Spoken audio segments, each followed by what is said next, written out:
নদিয়ার মহারাজা কৃষ্ণচন্দ্র রায় নাকি তার ছোট রানী লক্ষ্মী দেবীকে ভালোবেসে এই ঐতিহ্যবাহী বারোদোল মেলার সূচনা করে। নদিয়ার 12টি জায়গা থেকে মহারাজা কৃষ্ণচন্দ্র রায় প্রতিষ্ঠিত 12টি কৃষ্ণ বিগ্রহ আসে কৃষ্ণনগর রাজবাড়িতে। এই বিগ্রহগুলি আসে নবদ্বীপ, সূত্রাগড়, বহির্গাছি, শান্তিপুর, তেহট্ট এবং অগ্রদ্বীপ থেকে, যাদের মধ্যে উল্লেখযোগ্য হচ্ছে অগ্রদ্বীপের গোপীনাথ এবং তেহট্টের কৃষ্ণরায়। এই মেলাটিতে 12টি বিগ্রহ আসে বলে মেলাটির নাম বারোদোল। এই বারোদোলের মেলা মূলত 280 বছরের পুরনো। কৃষ্ণনগরের রাজবাড়ির দুর্গা দালানের পাশে পৃথক পৃথক সিংহাসনে বসিয়ে দোল দেয়া হয় এবং নিত্য পূজা করা হয়, এবং রাজবাড়ির একটা অংশ 3 দিনের জন্য খুলে দেওয়া হয় সর্বসাধারণের জন্য। এই রাজবাড়ির এই মেলাকে কেন্দ্র করে প্রত্যেক বছর আসে লক্ষ লক্ষ ভক্ত। এই মেলা অনুষ্ঠিত হয় প্রত্যেক বছর চৈত্র মাসের শুক্লা একাদশী তিথিতে। মহারাজা তার ছোট রানীকে ভালোবেসে এই বারোদোলের মেলার প্রচলন করেন। ঠিক যেমন মমতাজকে ভালোবেসে সম্রাট শাহজাহান তাজমহল গড়েছিল, মহারাজা কৃষ্ণচন্দ্র রায় তার ছোট রানী লক্ষ্মী দেবীকে ভালোবেসে এই বারোদোলের মেলার প্রচলন করে।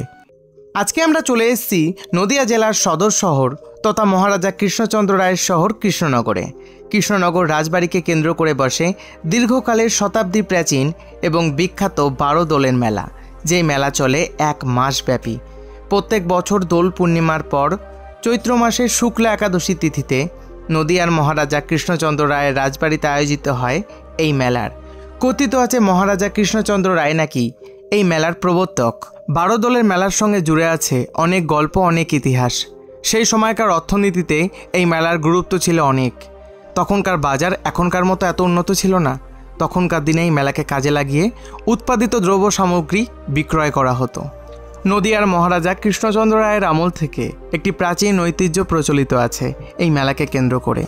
এই মেলাতে দূর দূরান্ত থেকে ছুটে আসে অনেক সন্ন্যাসী, পাগল, ভক্ত, গোসাই, তান্ত্রিক।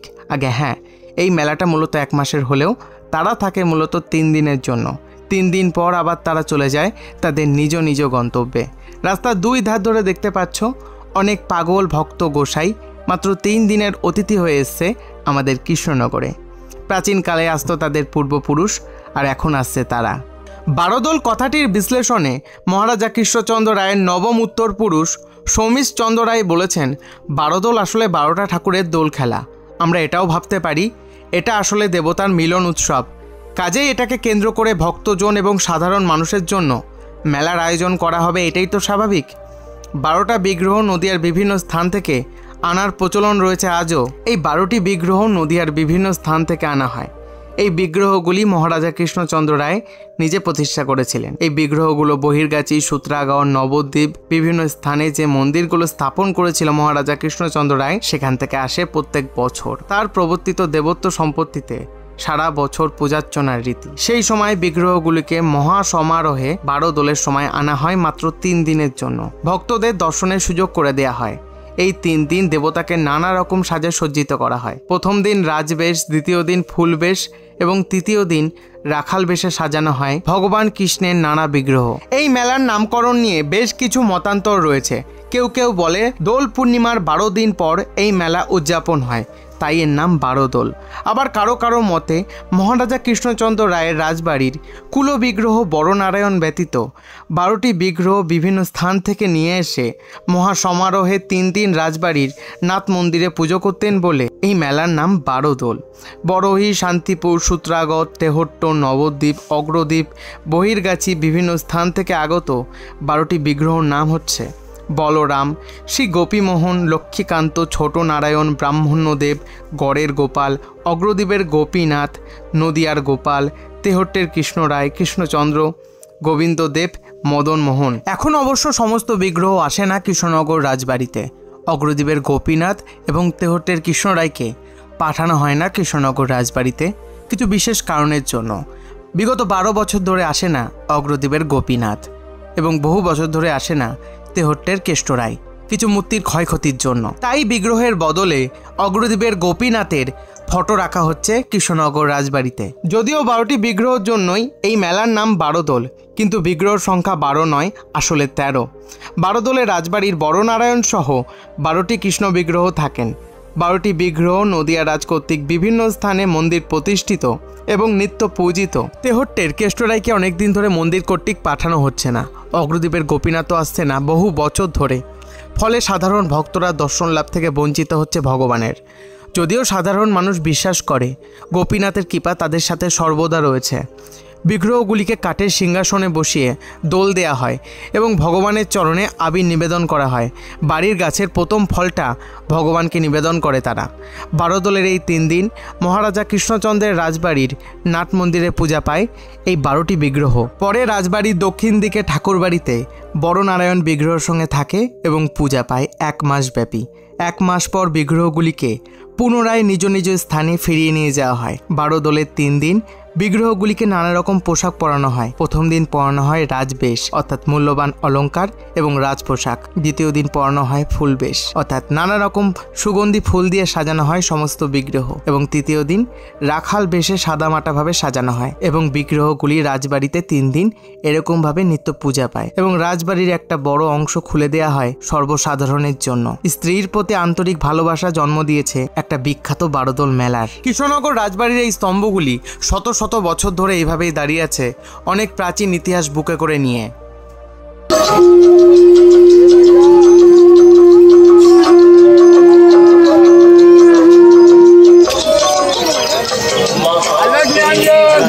এবার বলা যাক বারোদোল মেলার সূচনা কিভাবে। নদিয়ার মহারাজা কৃষ্ণচন্দ্র রায়ের 2 রানী ছিলেন। দ্বিতীয় রানী ছিলেন মহারূপবতী লাবণ্যময়ী গুণবতী। দ্বিতীয় রানীমাকে মহারাজা কৃষ্ণচন্দ্র রায় খুব ভালোবাসতেন। মহারাজা কৃষ্ণচন্দ্র রায় বীরনগরের উলায় রাঘব রায় নির্মিত জলবাটিকায় ছোট রানীমাকে নিয়ে কয়েকদিন থাকবে বলে ঠিক করেন, কিন্তু রাজকার্যে ব্যস্ত থাকার দরুন রানীমাকে নিয়ে সেই স্থানে যেতে অসমর্থ হয় মহারাজা কৃষ্ণচন্দ্র রায়। ফলে ছোট রানীমার মেলা দেখার ইচ্ছে মনেতেই থেকে যায়। ছোট রানীমার ইচ্ছে পূরণ করার জন্য মহারাজা কৃষ্ণচন্দ্র রায় রাজবাড়ির প্রাঙ্গণেই মেলার প্রবর্তন করে, যাতে রানীমা এবং অন্তরপুরবাসিনীরা রাজবাড়ির অন্দরমহলে থেকেই মেলা উপভোগ করতে পারে। এই উদ্দেশ্যেই সূচনা হয় রাজবাড়ির ঐতিহ্যবাহী বারোদোল মেলার। নদিয়া জেলা তথা কৃষ্ণনগরের অন্যতম বিখ্যাত মেলা হচ্ছে এই বারোদোল মেলা। অনুমান করা যায় যে 1764 খ্রিস্টাব্দে মহারাজা কৃষ্ণচন্দ্র রায় এই মেলার প্রবর্তন করে। তবে এই মেলার প্রবর্তনের সঠিক সময়ের কোনো তথ্য পাওয়া যায়নি আজও। নদিয়ার কৃষ্ণনগর শুধু মাটির পুতুল, সরপুরিয়া, সরভাজা, জগদ্ধাত্রী পুজোর জন্য বিখ্যাত তাই নয়, নদিয়ার কৃষ্ণনগরের বুকে এমন অনেক অজানা তথ্য লুকিয়ে আছে যা বহু মানুষের কাছে আজকে অজানা। তেমনি আজকের ভিডিওর আলোচ্য বিষয় হচ্ছে নদিয়ার কৃষ্ণনগরের বিখ্যাত বারোদোল মেলা, যার ইতিহাস অনেকেই জানে না, আবার জানলেও সঠিক জানে না। সময়টা তখন ছিল মধ্যযুগ। এখনকার মতো চারিদিকে তখনকার দিনে এত বাজার ছিল না। অন্যদিকে মুর্শিদাবাদের নবাবকেও বাৎসরিক খাজনা দিতে হতো বছরে। মহারাজা কৃষ্ণচন্দ্র রায়ের অবস্থা ছিল নাজেহাল। অন্যদিকে নদিয়ার কোষাগারের অবস্থাও ছিল খুব খারাপ। তখনকার দিনেই বারোদোলা মেলাকে কাজে লাগিয়ে অন্যতম ব্যবসায়িক প্রতিষ্ঠান হয়ে ওঠে কৃষ্ণনগরের রাজবাড়ির প্রাঙ্গণ। বহু দূর দূরান্ত থেকে বিক্রেতারা তাদের উৎপাদিত পণ্য বিক্রয় করার জন্য আসতো নদিয়ার কৃষ্ণনগরে। এই বারোদোলের মেলাকে কেন্দ্র করে মহারাজা কৃষ্ণচন্দ্র রায়ের কোষাগারে ঢুকত কিছু নগদ অর্থ। শুধু এই মেলাতে ব্যবসায়ীরা ভারতবর্ষ থেকে আসতো তাই নয়, বিভিন্ন দেশ থেকে এখানে আসতো ব্যবসা করতে। এখনও বাংলাদেশ থেকে আসে অনেক শাড়ির স্টল। এখানে আসলে দেখা যায় যে গুজরাট, রাজস্থান, ছত্তিশগড় এবং ভারতবর্ষের অন্য অন্য রাজ্য থেকে অনেক ব্যবসায়ীরা তাদের দ্রব্য সামগ্রী বিক্রয় করার জন্য এই বারোদোলের মেলাতে প্রত্যেক বছর আসে। প্রতিদিন বহু দূর দূরান্ত থেকে মানুষ ভিড় করে এই বারোদোলের মেলায়। নানা রকম মনোহরির দোকান থেকে শুরু করে খাওয়া দাওয়ার দোকান, অনেক রকমের সার্কাস বসে এই বারোদোলের মেলাকে কেন্দ্র করে। রাজবাড়ির একটা অংশ খুলে দেওয়া হয় সাধারণ মানুষের জন্য। দোল উৎসব পার হয়ে যাওয়ার পর ফের বারোদোলের উৎসবকে ঘিরে মাতোয়ারা কৃষ্ণনগরবাসীরা।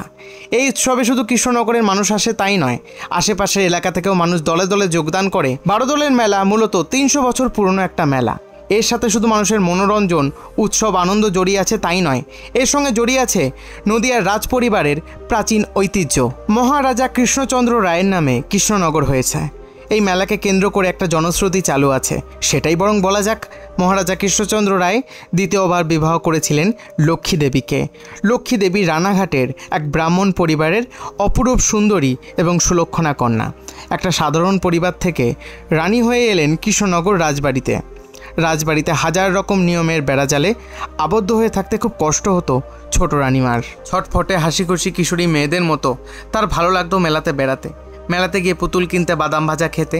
এই কথা শুনে মহারাজা কৃষ্ণচন্দ্র রায় লক্ষ্মী দেবীকে কথা দিয়েছিলেন তিনি নিজে যাবেন বীরনগরের মেলা দেখাতে নিয়ে, কিন্তু কিছু কাজের চাপে সেটা আর হয়ে ওঠে না। পরে ভাবলেন দোলযাত্রা উপলক্ষে একটা মেলার আয়োজন করা যেতেই পারে। মহারাজা কৃষ্ণচন্দ্র রায় ছিলেন শক্তির উপাসক। ঘটা করে রাজবাড়িতে দুর্গাপুজো, জগদ্ধাত্রী পুজো হতো। বৈষ্ণব প্রভাবিত অঞ্চল ছিল কৃষ্ণনগর, নদিয়া। অথচ মহারাজা কৃষ্ণচন্দ্র রায় কৃষ্ণ অথবা গোপালের কিছু করা হয়ে ওঠেনি তার হাত দিয়ে।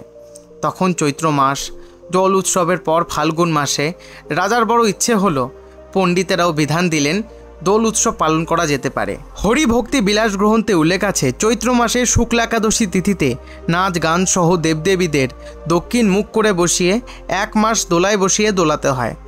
বহির্দোল উৎসবকে কেন্দ্র করে 1 মাসের মেলা শুরু হয়ে গেল কৃষ্ণনগর রাজবাড়ির ঠিক বাইরে এবং গড়ের ভেতরে।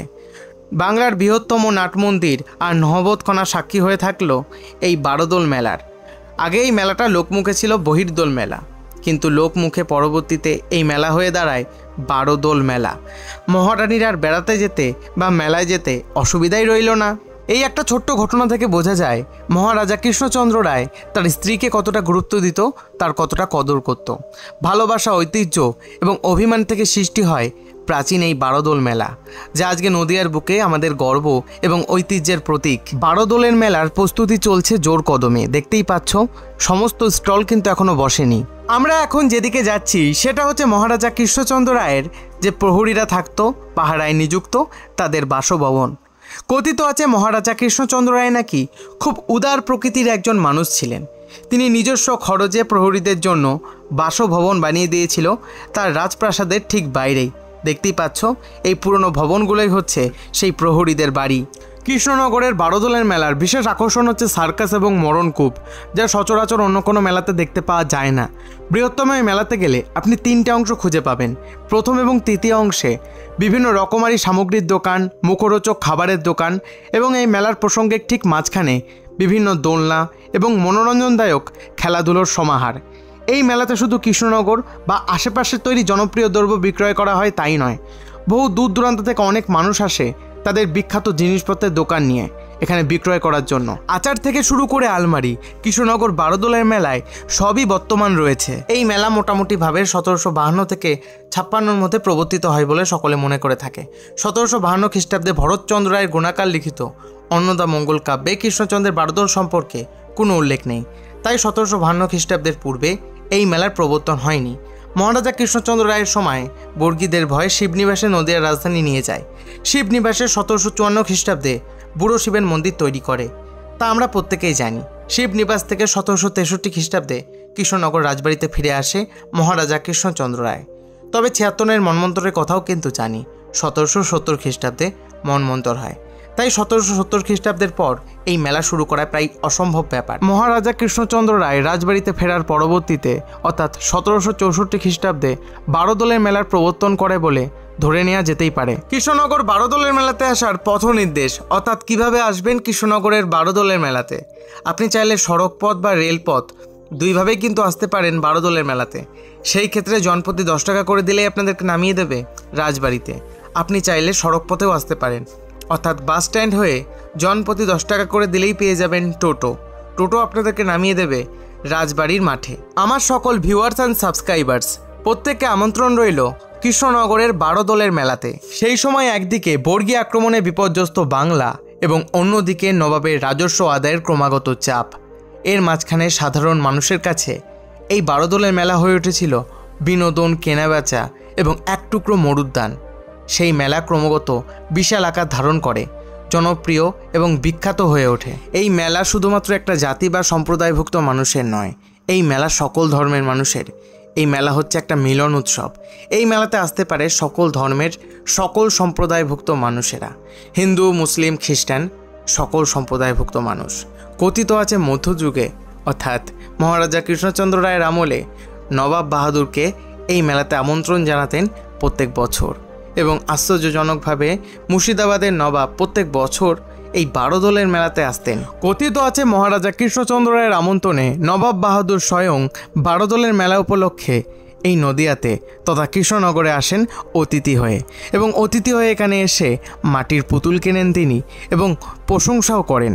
সেই মাটির পুতুল আজ জগৎ বিখ্যাত। যত দিন যাচ্ছে কৃষ্ণনগরের বারোদলের মেলার জনপ্রিয়তা ততই বাড়ছে, আর বাড়বে নাই বা কেন। সাধারণত কোনো মেলা হয় কয়েকদিন ধরে বা কয়েক সপ্তাহ ধরে, কিন্তু এই কৃষ্ণনগরের বারোদলের মেলা চলে 1 মাস ব্যাপী।